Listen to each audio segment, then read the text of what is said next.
Vicenza, una giornata come tante nel trafficato Viale Mazzini.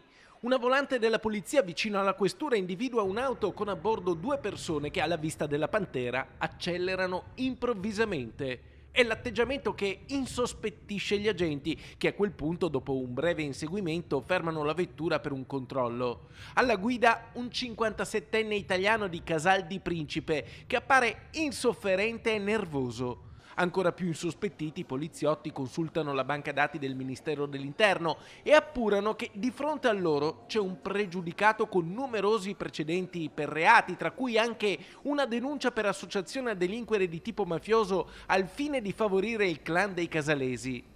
Inoltre, l'uomo risulta ricercato con un ordine di carcerazione emesso a luglio dalla Procura di Santa Maria Capua Vetere per essersi arbitrariamente fatto giustizia da sé utilizzando violenza sulle persone.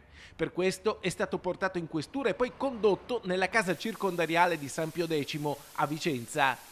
Tenuto conto di quanto accertato, il questore di Vicenza, Paolo Sartori, ha emesso nei confronti del pregiudicato un foglio di via obbligatorio da Vicenza, con divieto di farci ritorno per 3 anni. Sono in corso indagini per accertare i motivi della presenza dell'uomo in Veneto e in particolare a Vicenza, una città che con lui apparentemente non ha alcun collegamento. Ancora una volta si conferma invece l'importanza delle attività quotidiane di controllo del territorio da parte delle forze dell'ordine.